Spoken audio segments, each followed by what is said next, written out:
Oh, it's excellent. So, someone emailed me yesterday to say you really must go to the data session. Some fantastic speakers. So I thought, well, yeah, I better turn up to this one. And the first person we're going to hear from is Roy Lilley. Oh, is it? Yes, yeah, you're speaking first. Why, really? Yeah.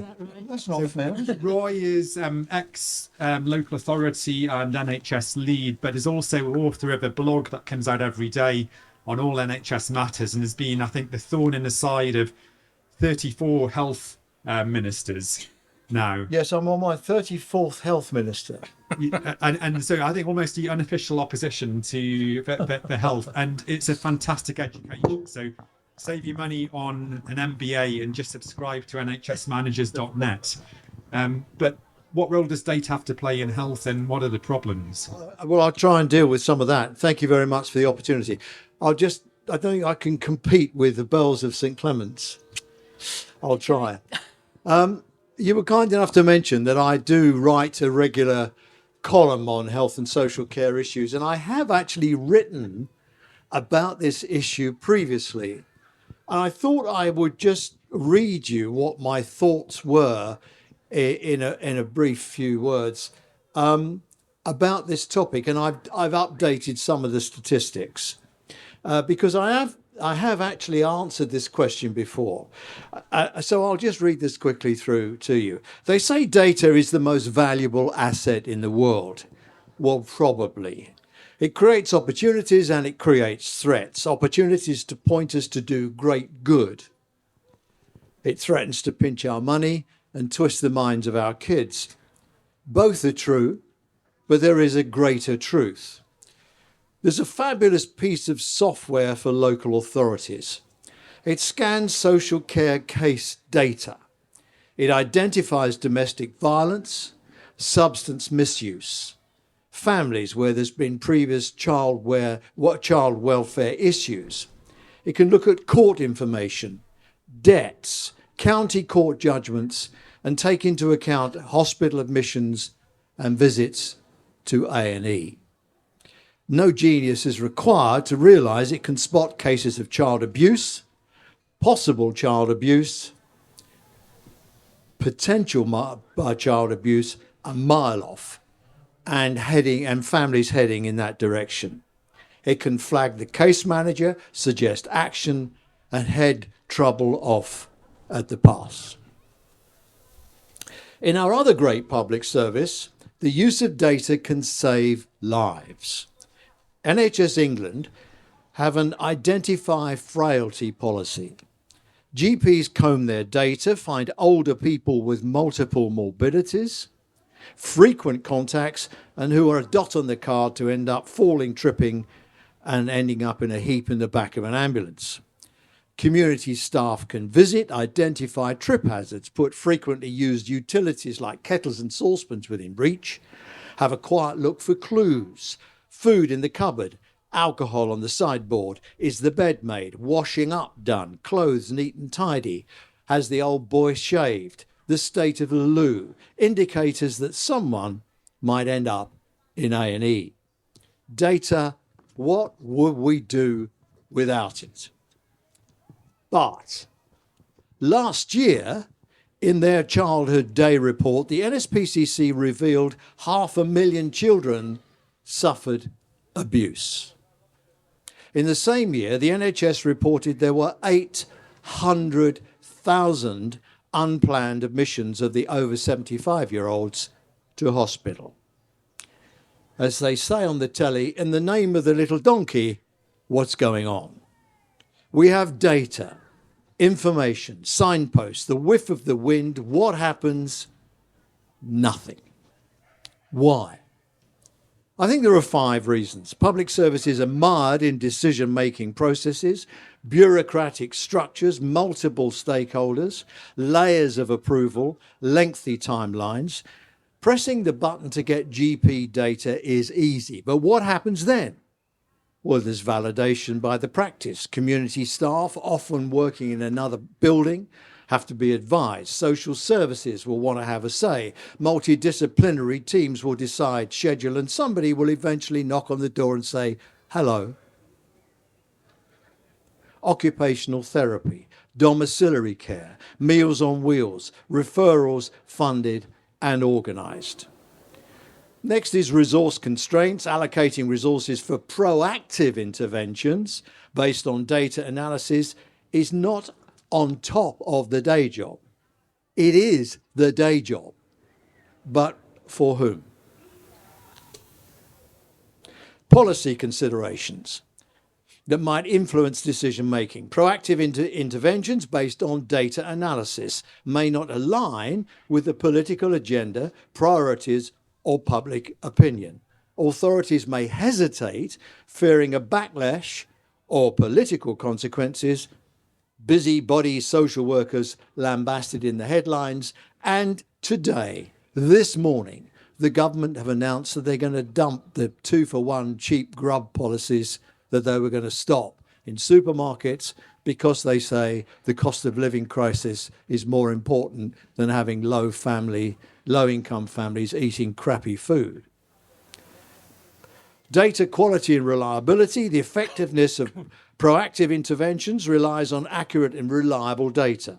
Poor data collection processes may be flawed, quality compromised, gaps or inaccurate data can be undermined and undermine the confidence of authorities and the decisions that they make. The result is more reactive approaches. Taking a child into care on the basis of a data-based forecast, it'll be a very brave social worker. Ethical and privacy concerns. Data collection and analysis for proactive interventions raises ethical and privacy concerns. Navigating legal and ethical frameworks to ensure that data from multiple sources is collected, stored and used in compliance with privacy laws and regulations is almost impossible. And the biggest reason of all, number 5, allocating resources for proactive interventions based on data analysis requires money, manpower and infrastructure. Just to remind you, 3,500 English GPs left primary care in the last 12 months. There's been a 42% reduction in district nurses, a 30% reduction in health visitors, a 16% reduction in residential home places, and a 12% fall in real terms funding for GP services. In social care in 2021, there are around 105,000 vacancies across England on any one day. Staff turnover was around 35%, and it's getting worse. And I discovered this morning that Gateshead Council lost 500 members of staff last year. 500 vacancies. Data saves work, but it creates work. Data is fabulous, but it can't walk, it can't talk, it can't knock on a door, hold your hand and say, don't worry. Are we smart enough to understand what data tells us? Yes. Are we smart enough to listen and resource what it tells us to do? No. The bigger truth, data is decorative, a trophy, but not a utility. Data is an opportunity lost and a threat to no one. If I was going to write about it today, I'd have written what I wrote 5 years ago. Thank you. No, fantastic sweep, Roy, to outline some of the opportunities and problems. And I think sort of illustrated just in a practical way in the NHS, you can have 2 hospitals a mile apart and the clinicians cannot see the records of a patient following between the 2 hospitals. So it's a real problem. And it's why I'm particularly delighted that Dame Julia is with us today, CEO of the Joseph Rowntree Foundation for 10 years, but now doing some really interesting work with the Data Foundry and sort of showing us perhaps a way in which we can address some of these problems. Julia. Thank you. And thank you, Roy, for somebody's phone is there. Should it be? Is it recording us? That's fine then. I just suddenly saw it and thought I'd step on it. I'm interested in who the data belongs to. It's about 20 years ago, people started saying data is the new oil. And Roy's right. Oil is not useful on its own. It's not decorative on its own, but it powers the world. And I think how we think about data and how we use it needs to develop enormously and very rapidly if we're not going to be victims of the new oil. Many years ago, I used to run a small housing association in this city. And I remember saying then that I knew that Tesco's, the local supermarket, knew more about our tenants than any of our housing managers. They knew when a baby was born, because the nappies were born. They knew when a celebration was happening. They knew when someone lost their job. They knew when somebody got into debt. We, providing vitally needed social housing, knew that stuff if people told us. I think we were operating with one hand tied behind our back. We were allowing the private sector to monopolise this incredibly important data, this information about how populations move and shift and change. And for that reason, when I was asked, in a very competitive process, extraordinarily competitive, to see whether I'd like to chair something called the Smart Data Foundry, a new development set up by Edinburgh University, but a subsidiary of Edinburgh University, with commercial intentions to see what we could do to make sure that all that data is held about all of us, by our banks, by the shops we go to, by our phones, could be used for public purpose. And what I want to talk about today is what I think some of the opportunities are. And I'm not a health service specialist. In fact, I didn't think this was only about the health service. I'm talking about public policy as a whole.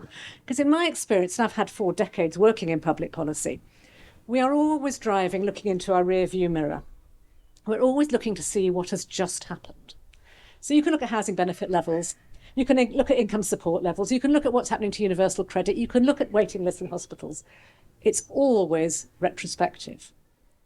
If you look at the data that your bank holds about you, it is real-time data that can tell us what you are borrowing, spending, saving, and they harvest that data about all of us all the time, as do the shops, as do anyone who's got a loyalty card, as does Amazon, as do all the adverts every time you permit cookies. They harvest data about us that is used mainly for marketing.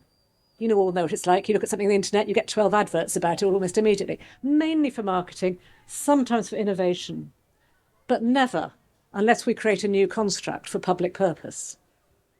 Now, I think that's a disgrace. I think that data is available and is harvested in the way it should be. There are things we should do about it which inform how we go forward. And so we start to have some headlights in our car, not just a rear view mirror. We can see what's happening in real time, who's about to cross the road. The Smart Data Foundry was established with that intent to understand how we could press on with the use of the data that's currently held in the private sector. And we have data sharing agreements, an incredibly complex system of storing that data so it's safe. It's safe enough for NatWest and it's safe enough for the Bank of England. I sort of think we're getting it about right. It's de-identified data, which has been able to tell us things that certainly in my years in social policy we never knew. During the pandemic, this was before I joined, so I take no credit at all, they produced a COVID citizens dashboard that told you what people were borrowing, spending, saving during COVID. And when we took it to the Bank of England, I am assured an official from the Bank of England said we had no idea. Because, of course, during the pandemic, a number of people got very much wealthier. People accrued money in ways that we didn't expect to, just as other people's lives were catastrophically damaged.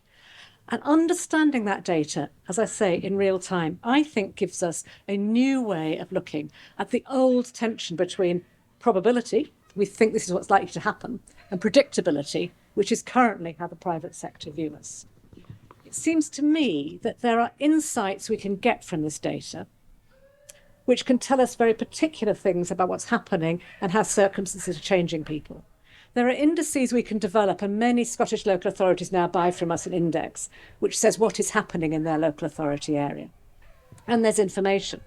But the big public policy challenges of our time, which I think are about extreme volatility and precariousness, a real uncertainty about what's going to happen next, all the way through to the challenges of how you run a hospital or how you plan for a university, which is what I'll be talking about later, could be informed so much better if that privately held data, that frankly belongs to all of us individually, could be used for public purpose in more creative ways. I think if we can do that, we can go some way to manage the real breach of trust that is threatened. Because actually, the story about what data is held about us is a dirty little secret. The people who hold the data know, but most of us, when we browse the internet or pay with our check card, don't really think about. We allow it to be done because it's convenient, because it's easy. But there is no public benefit at the moment. The benefit is all going one way. And if you do believe that old prediction that data is the new oil, you only need to look at the stock market to think that's probably true, we ought to be getting something for public policy out of it. And that's what I'm interested in talking about.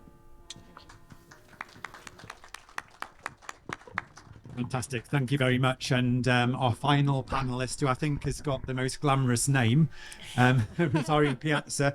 Sorry, Roy and Julia. And what's wrong with our names? And also, I think if there's a very interesting background in forensic psychology. Yeah. Law. But now, how you apply some of the data that Julia is able to create and analyze it for social purpose. Yeah, So thank you very much. It's going to be hard to top that, but I'll try my best.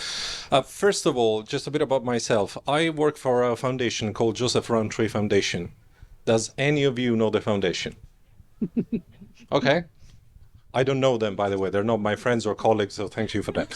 So just a bit of background. The Joseph Rowntree Foundation, it's a social change organization. Our main focus is poverty in the UK, which is still very present and is still very strong.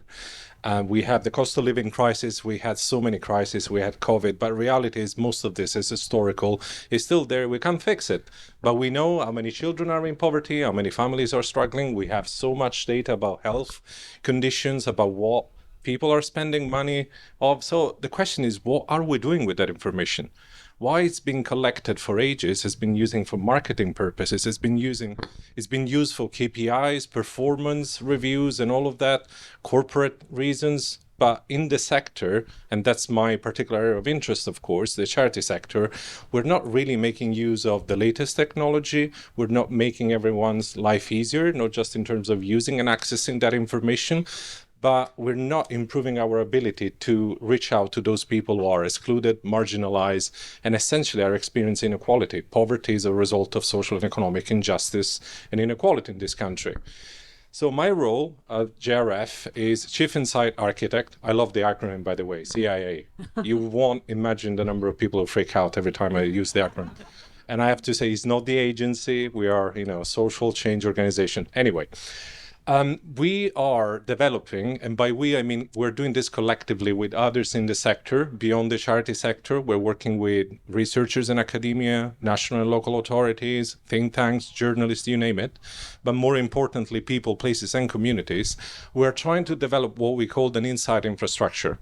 So what if you take all the data collected by charities on a daily basis, which most of the time it's an asset much better than the official statistics available out there. And that's one of the main problems with big data, the one that we have access to, by the way. It's not timely, it's not representative. Lots of people are excluded and left behind.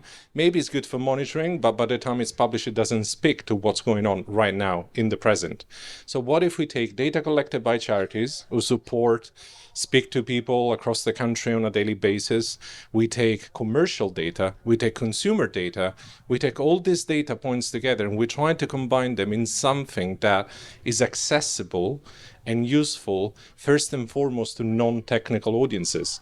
The vast majority of organizations out there, they don't have capacity, they don't have skills, and quite frankly, they don't have the patience to navigate a long list of data sets, which means nothing unless you have a minimum knowledge of what that information is referring to.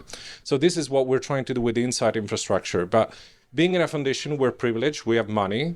We don't want just to build another cool dashboard to look at and say, oh, look, a bar chart doesn't mean anything to me.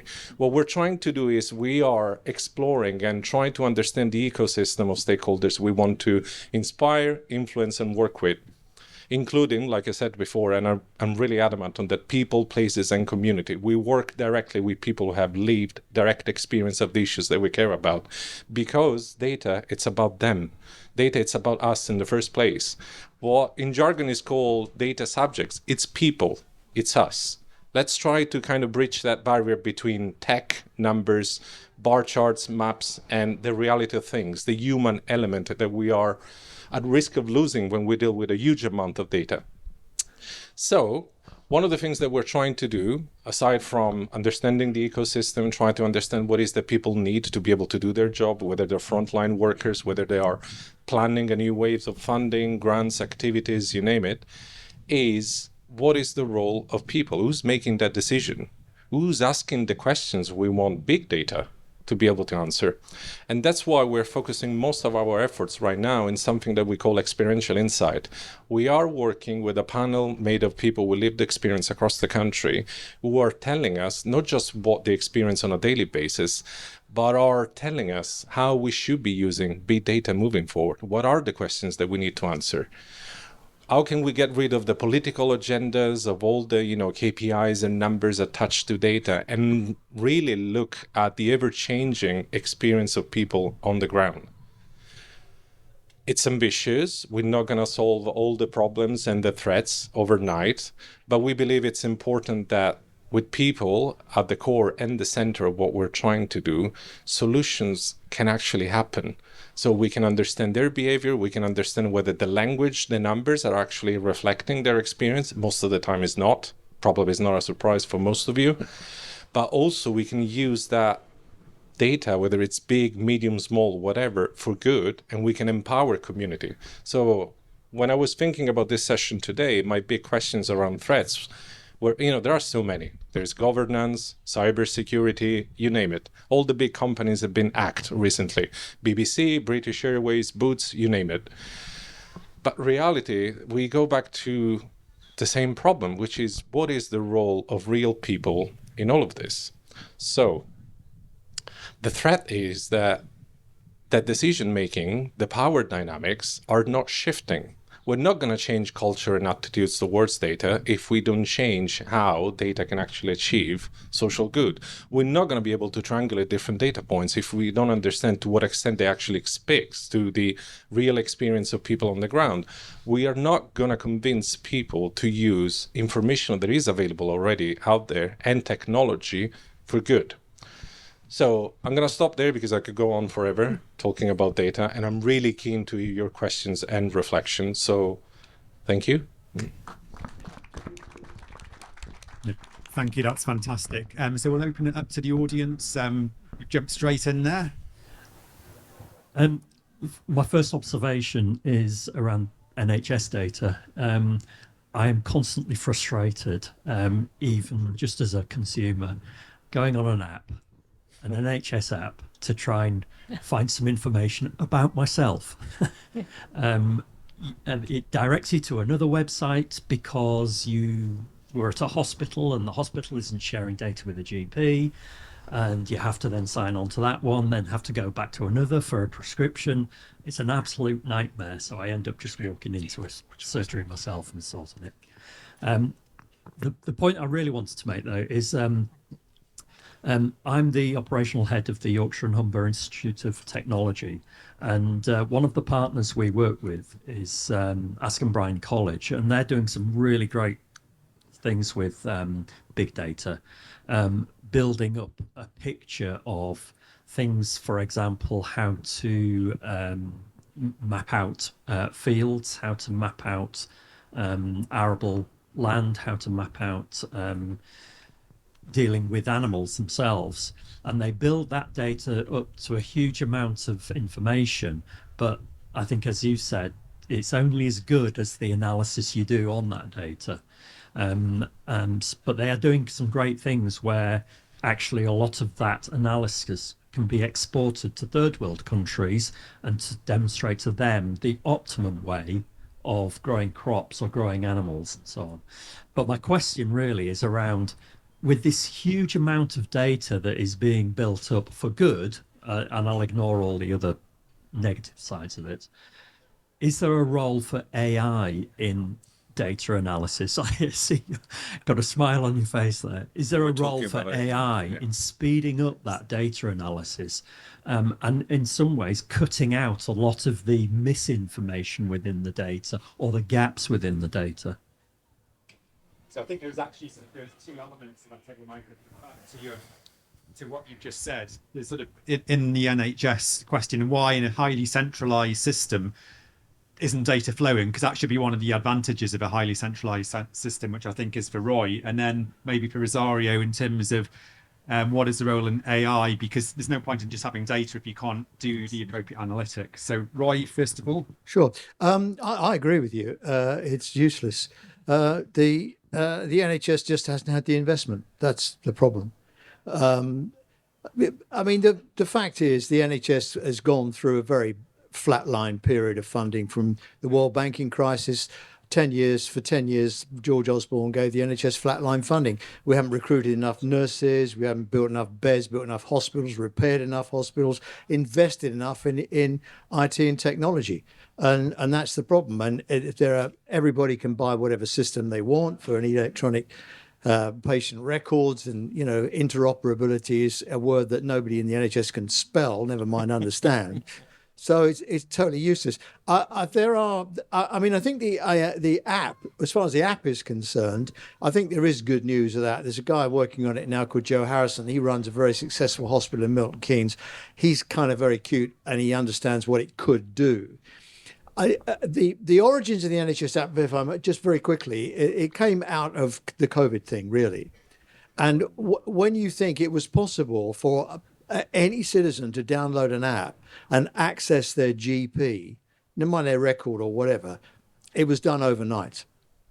And it was done by a very clever company called Palantir. And we've all got knowledge and opinions about Palantir and their involvement in government. But it can be done, and I think it will be done. Now everybody's saying, yes, it should be on the NHS app. Well, I don't know what's going to be on the NHS app. I mean, I can look at my health. That's my doctor ringing up to complain. I can look at my health record. I'm not that interested. I could get prescriptions. It's fair enough. It's not a big deal. But I think hang on, let me kill this.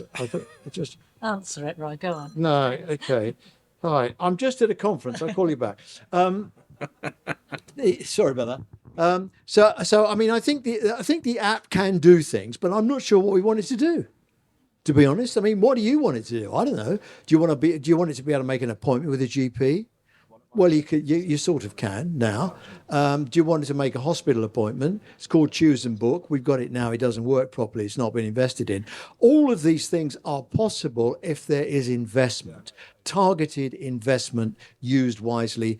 We just haven't had it. So all the systems, really, it's a technical word that I use amongst data architects and people, very clever people in the industry. And I think you are yourself one.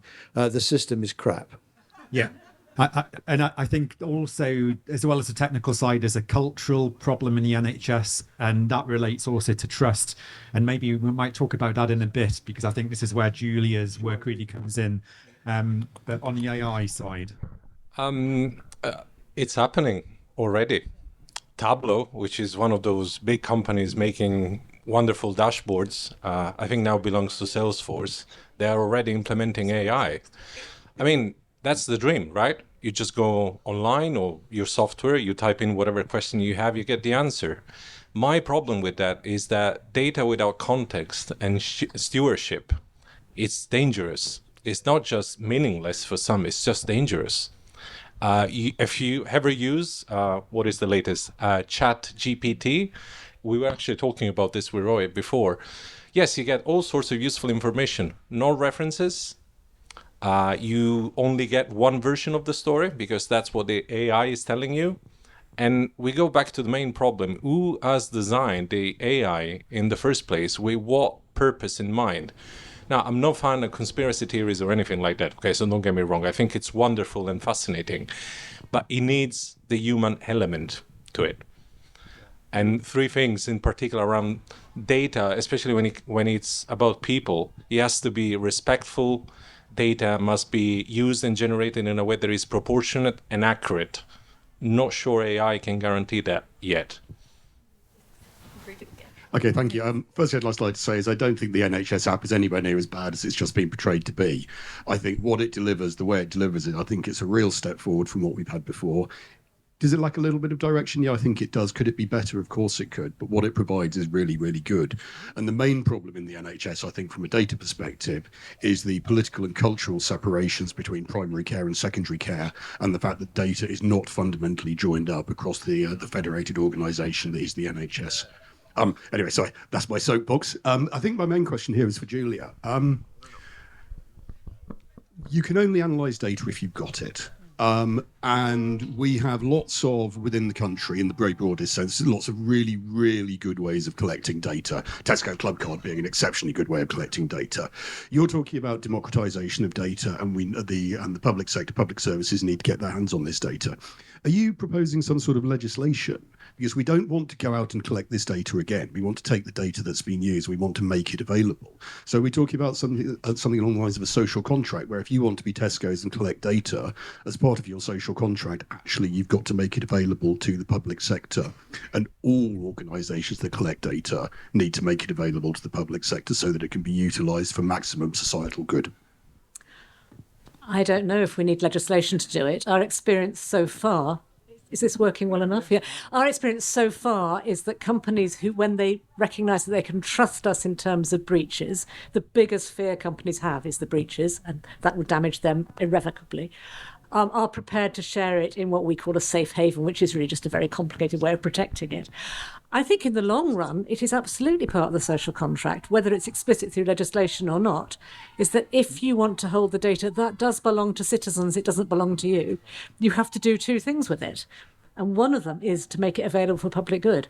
I'm not sure if we're going to need that. We might well do. But our experience so far has been that NatWest and Sage and Virgin Money and several others, we've got 7 agreements, so I shall forget some of them in a minute, have so far been willing to do it because it's a proof of concept. Can we say it's going to work?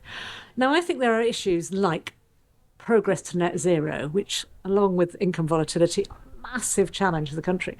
There has to be a challenge back to business to say, this is part of our survival plan, is that we share the information we have. And I'm really interested in whether it should be regulatory or legislative in the end. But I think we have to prove it first, and we have to prove the benefit. I think that's really interesting, because I would have assumed that the huge amount of commercial sector getting data out of these companies would be really difficult. If you're getting this willingness, that's really important. Well, they have huge pressures on them as well.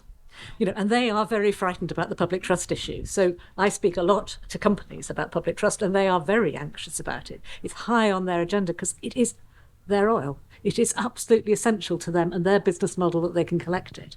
If we withdraw our permission, if we treat it as a scandal that they know stuff about us that our doctors don't know, then there will be some big problems for them ahead. No, thank you for that. It was a very thought-provoking question. I just wanted before... Yes, I just want to say quickly. I mean, the supermarkets and our credit cards can tell us.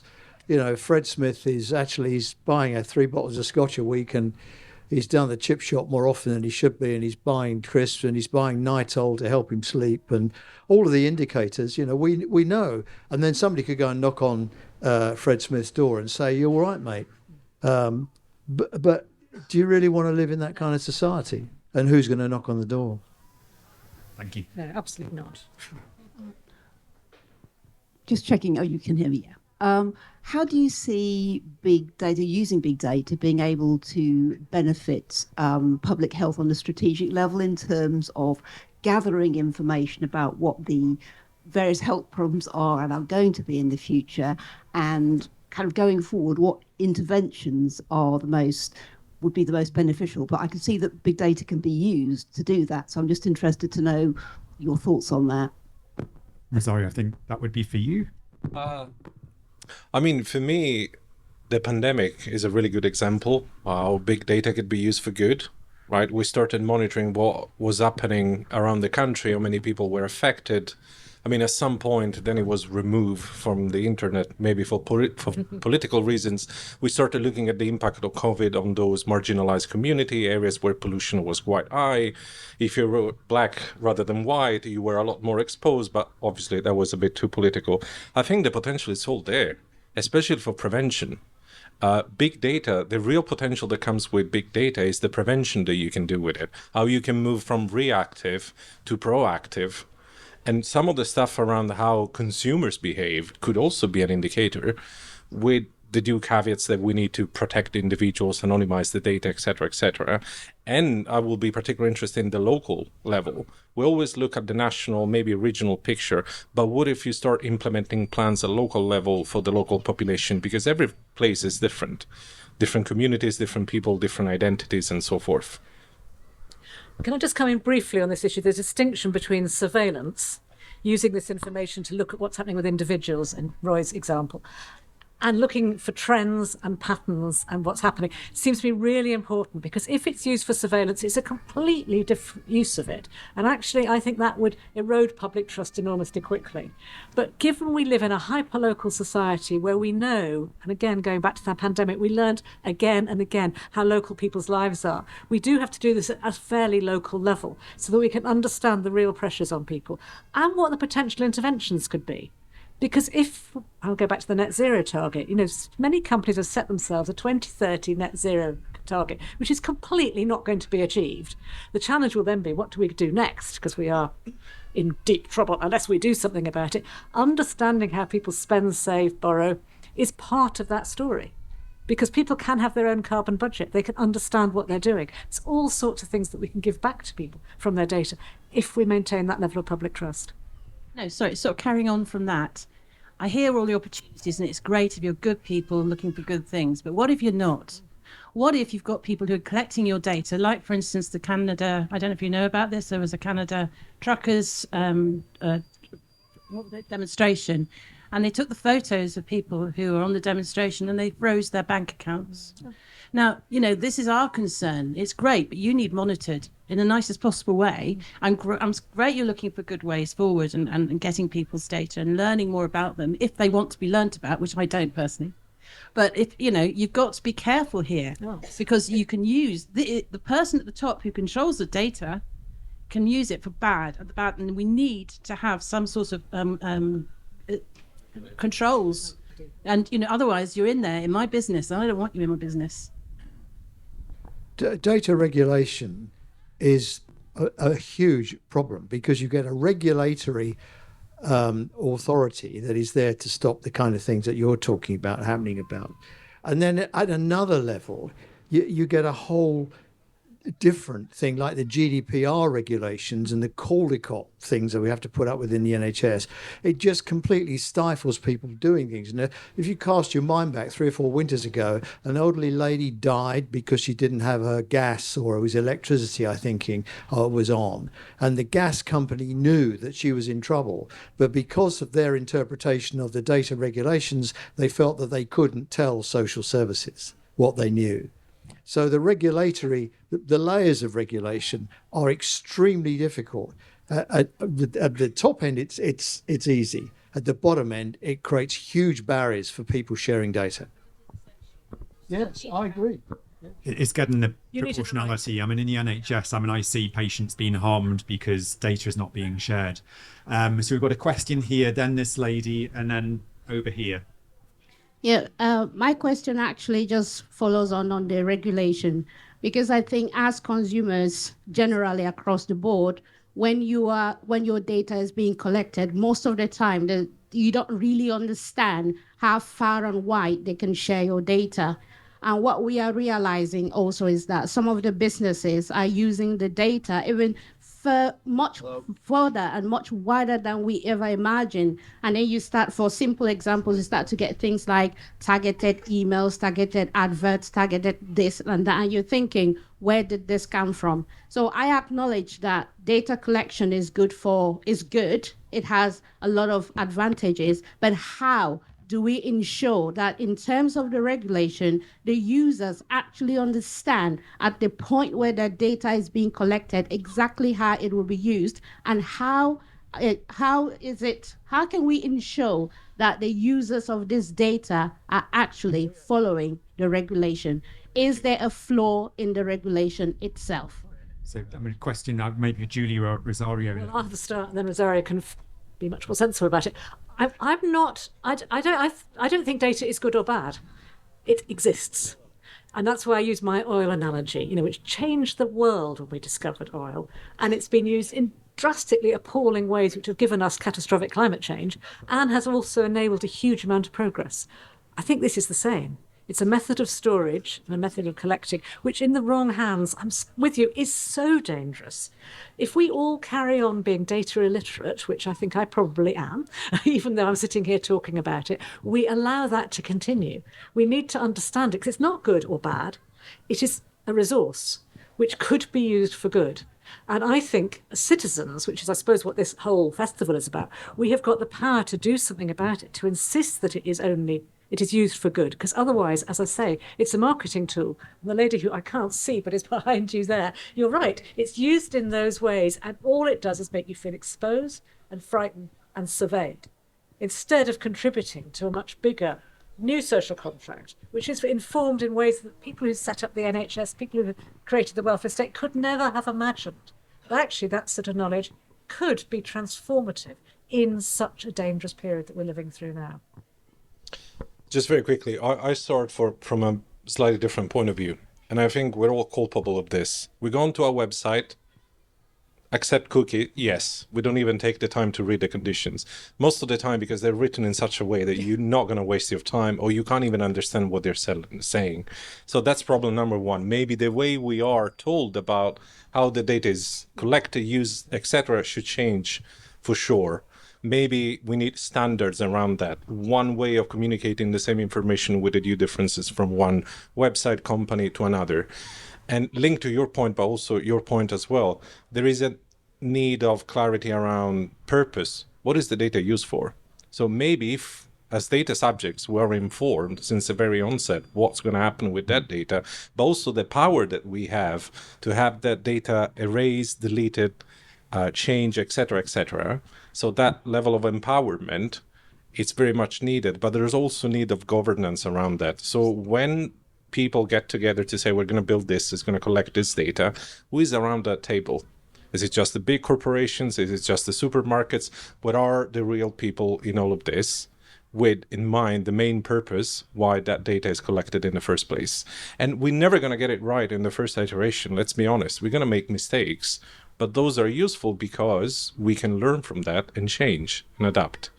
Super, thank you. Question here. Hi, so data is fantastic when it allows us to make better decisions. But when you take a lot of data and you load it into a machine learning model, you quite commonly lose sight of exactly how those decisions are being made. So how do you make sure they're fair? So explainability, I think, is the question here. So that's for you, Rosario. Okay, I'm under the spotlight. Unless you want me to bail you out. That's a very good question. My honest answer will be, again, and I go back to people. So do we actually take the time to see the impact of our choices? Aside from creating a nice report saying, and again, I'm speaking with my experience in mind, the charity sector, we have supported X number of people out of poverty, blah, blah, blah, blah.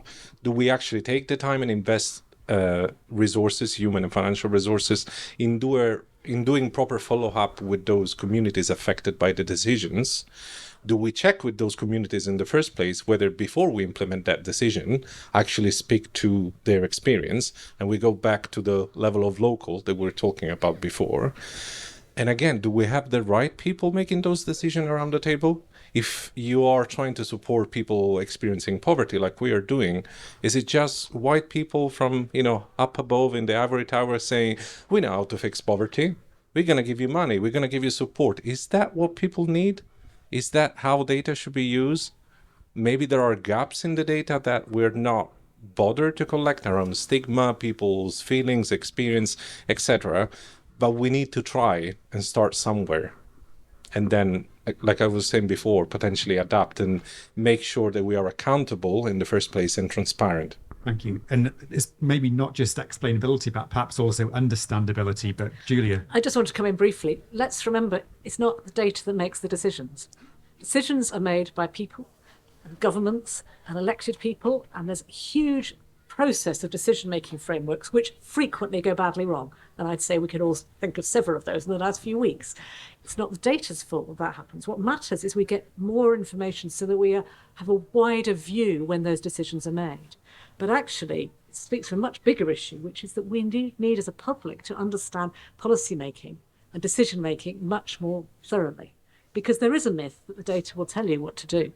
It will never do that. It'll be one slice of information that will help you make really complicated decisions. And those always involve really tricky trade-offs, really difficult choices, and a bit of courage. But actually, the data is one part of the information. It's not the answer. That is true, but increasingly decision-making tools are automated. Worryingly so, and I'd say. you know, business is using those things to decide if you can get a loan, and if you apply those to public policy, that is an area of threat that needs to be considered. Absolutely. No, it's a really good point. Can I just very quickly add to that? Yeah, while we pass the microphone, you're totally right. One of the problems is, and I'm kind of a bit of a counter argument to what you said, I think it's not people that need to understand how policy making of decisions happens. It's the other way around. Policy makers just need to listen. Yes. I'm a huge fan of big data. I've spent a long time doing it.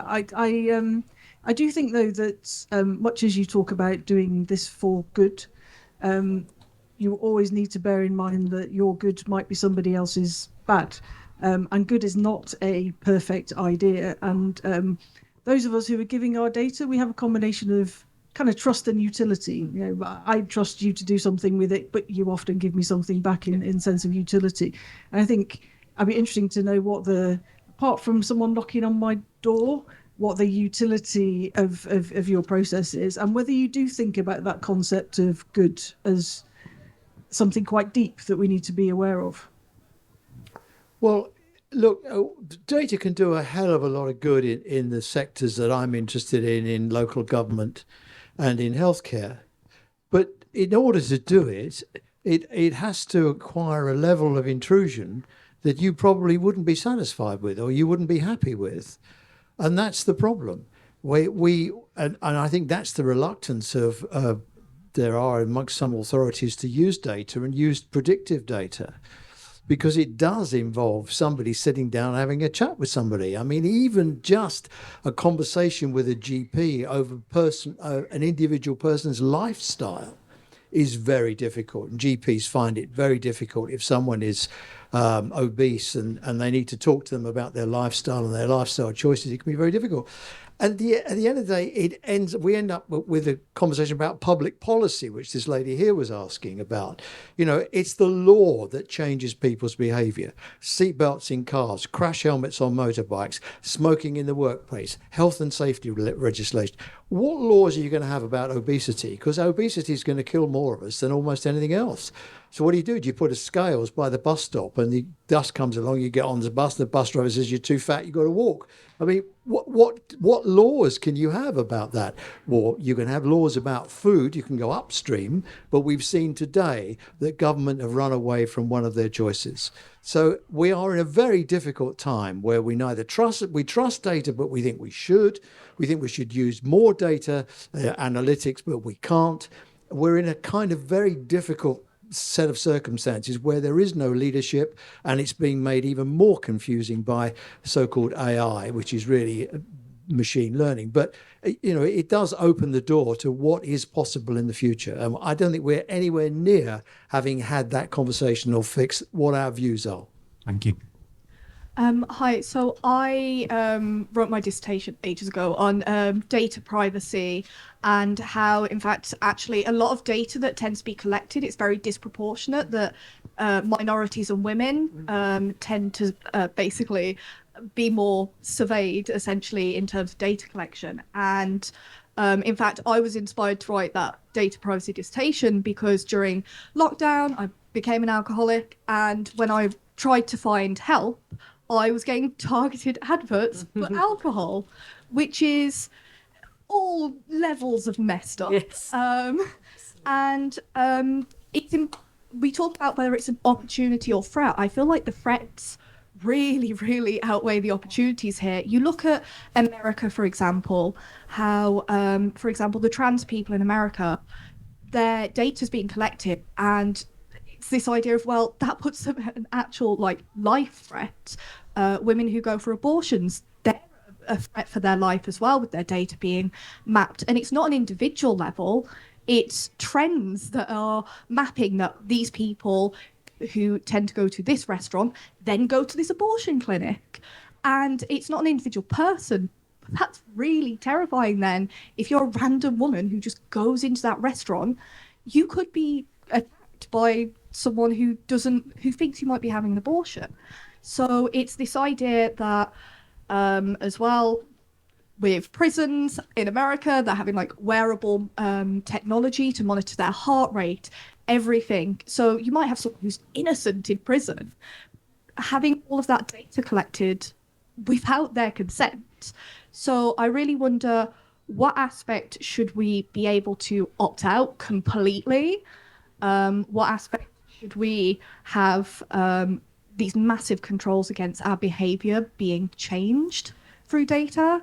And also, if data is the new oil, should we, as the creators of this resource, actually have financial control over this thing that these businesses and governments are going to make loads of money from without our consent, if that makes sense? So some difficult questions there. And I think that one of the things that from the last series of questions, there's a difference I see between looking at whole cohorts like a region and how we move to outcomes-based health as opposed to activity-based health system, which we have at the minute, and then individual surveillance and freedom. So anyone in the panel offer any thoughts on that? Sure.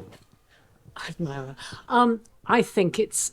I started off by saying I don't think it's good or bad. I think it can be used in appalling ways. And your example is horrendous, and the level of surveillance that some groups of people are suffering is hideous. I think we need a system that understands how we maximize opportunities, because I also believe we live in an incredibly complicated world. And for me, the use of data is nothing about individual. The marketing that you've described, it's exactly one of the downsides of it. But at a higher level, at a population level, there may be things that mean we understand trends. We understand impacts of other things that are happening in a much more sophisticated way. And I think that can make us a better society. But going back to your point, good is not uncontested. It's always going to be a political issue. This is highly political stuff. There's nothing technocratic or neutral about it. That's why I think Rosario's work with people with lived experience is so important. We need to fight for who controls it. We also need to fight for who benefits from it. And currently, I think there's a risk that many of us are just made to feel frightened by what's happening, feel that people are spying on us, all that big brother rhetoric comes in, and there is an element of that. There's also an element of understanding social, public, political issues in a much more intelligent, informed way. And in a very diverse society, we need to learn to do that better. I think data is one of a million tools to do it, but it's not on its own any use at all. On its own, it's only an advertising or a marketing gimmick, and that's not good. And we could then be very, very angry about it. If it's only used for surveillance, I think that's a human rights abuse.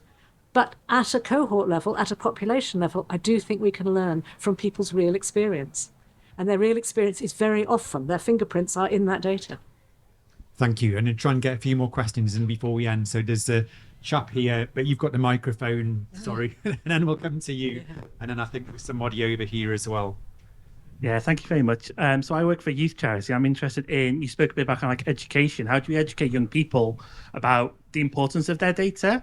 And also kind of how do you then utilize that data? And my second question is, how do we spoke a bit about regulation and need to kind of balance more about the opportunities that data can provide? How do we make sure young people are part of that solution and helping co-design how their data is used and how their data is monitored? Fantastic question. Yeah, you could do this. Now, let me just ask you a question. Put your hand up if you've ever used Amazon to buy something. Yeah, okay. Keep your hand up if you've read the terms and conditions. Okay, you'll see in paragraph 7 on page 49, you've given permission for them to use your data as they see fit. It's carte blanche. And you can't use data, you can't use Amazon unless you've done that. So you've given it away.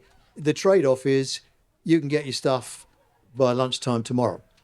So you've made that trade-off, you've made that decision, and you're the only person I've ever met in 5 years of asking that question who's actually read Amazon's terms and conditions.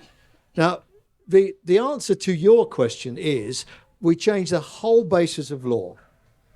We say, no data without me. My data is my copyright. You can't use my data unless I give you a specific authority to use my data, not buried in terms and conditions, but plainly, and I tick a box every time I buy, use, whatever, something.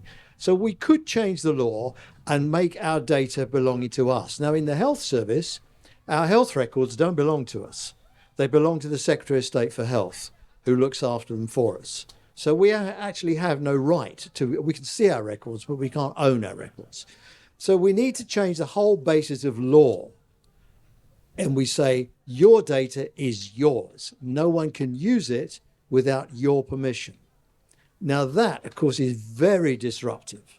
It will destabilize God knows how many businesses, all the banks and all the supermarkets. And we would lose a lot of benefits. So we have some decisions to make as a society. And when we inform our kids, we've got to say to the next generation, how do you want to handle this? I'm just going to give you the microphone for... I'm sorry, and I think I'll have to stop.